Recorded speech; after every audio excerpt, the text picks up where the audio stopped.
Imagine waking up already starving. Your fingers won't bend. The air outside is so cold that a 10-minute walk could kill you. Now imagine this isn't one terrible morning. It's every morning, your whole life, your parents' lives, going back thousands of years. No fire in the walls, nothing between you and the cold, but whatever you could hunt, stitch, or burn. This was normal life in the Ice Age. And here's the part that's hard to swallow. Drop someone like you into that world tonight, with everything you know, and you'd probably be gone inside a week. Not because you're stupid. Being smart was never the thing that kept people alive out there. Surviving that cold took things so extreme, they barely sound real now. And some of what our ancestors did to get through it sounds less like survival and more like something out of a nightmare. Start with how bad it actually was, because people always picture it softer than it was. Around 20,000 years ago, at the coldest point, sheets of ice sat on top of North America, Europe, and Asia. Whole continents locked under it. And here's the problem for us. Humans didn't come from the cold. We came from Africa. Warm bodies, made for warm places, no fur, no layer of fat, nothing to fall back on. Against a real Ice Age winter, the human body had basically nothing, and every scrap of protection had to be made, taken, or cut off some other animal. Which is where the first dark thing begins, wearing the dead. They learned fast that their own skin was useless in cold like this, so they used skin that wasn't theirs. Hide from other animals became the only wall between a person and freezing, and not small animals. The evidence says humans wore bear hide for hundreds of thousands of years. Think about what that actually meant. To get that hide, you had to face a bear, one of the deadliest things in your world. Kill it, or take whatever was left of it, strip it down, then wrap yourself in it and sleep. You stayed alive by wearing the animal that could have killed you first. And for a long time, the clothing was crude. Loose skins slung over your shoulders, enough to survive, not enough to be all right.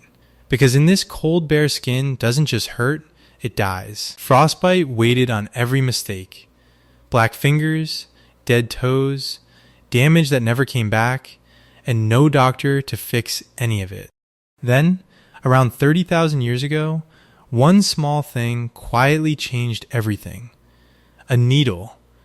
Just a sliver of bone or ivory, small enough to hold between two fingers. But for the first time, people could sew. Clothing that fit the body instead of hanging off it. Layers that held warm air in and kept cold air out. Reindeer, fox, whatever they could take, turned into something that actually worked. It sounds like nothing. It may be the whole reason groups of people could live in places that would have killed them bare. But none of it was free. Every layer meant another dead animal, and hours of someone scraping a hide with a stone blade while the cold worked on them too. Now it gets darker. The shelters. In a lot of these places, there were no trees to cut and no caves to crawl into. So people built with the only big thing left. Bones, mammoth bones. In parts of Eastern Europe, archaeologists have found homes made out of mammoth skulls, ribs, and tusks. Not thrown together. Built on purpose, packed with hide and dirt to block the wind and trap the heat. Picture lying down to sleep inside a house made of skulls. The wind screaming outside, snow piling against a wall of ribs, and the only thing between you and freezing is the skeleton of something that once weighed as much as a truck. To them, that wasn't a horror story. That was home. That was the warm place. But the darkest idea in all of this isn't about what they killed, it's about what the cold may have done to them from the inside. In Spain, at a place called Cima de los Huesos, the Pit of Bones, researchers found remains carrying signs of deep, repeated physical stress. And a few scientists said something strange out loud, that maybe, in the worst of winter, some ancient humans slowed their own bodies down into something close to hibernation. Not the way a bear sleeps through the season, more of a heavy slowing, the body running cold and quiet to save every bit of energy until spring. Most researchers aren't convinced, and people still argue about it. But the fact that it's even a question tells you something. Winter got so bad that shutting your own body down might have been the only way through. And then there's the hardest part. Not everyone made it.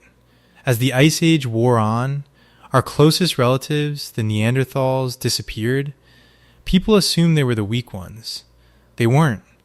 They'd spent hundreds of thousands of years shaped for cold Europe, and in some ways their bodies handled it better than ours did.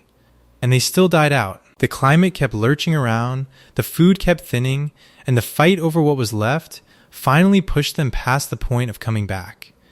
A whole kind of human gone from the earth. We survived. They didn't. And even now, nobody fully agrees why. So how did we get through what wiped out so many others? Probably not one clever tool. Other people. Archaeologists keep finding tools and ornaments hundreds of miles from where they were made, which means groups who never met were still connected somehow. Trading, passing news, sending help. If one group was starving, another might reach them before the end. In a world that cruel, sticking together wasn't kindness. It was how you stayed alive. It might be the most important thing humans ever worked out. Put it all together, and it stops looking like a story about clever cavemen. It looks more like desperation that learned to wear the face of genius. Wearing predators because your own skin gave out. Building homes from the dead because there was nothing else. Maybe slowing your own heart to survive the dark. Tonight, when you pull the blanket up and grumble that it's cold, remember what that warmth really cost. Humans didn't outsmart the cold. They just refused to let it win. Long enough to hand that down to you.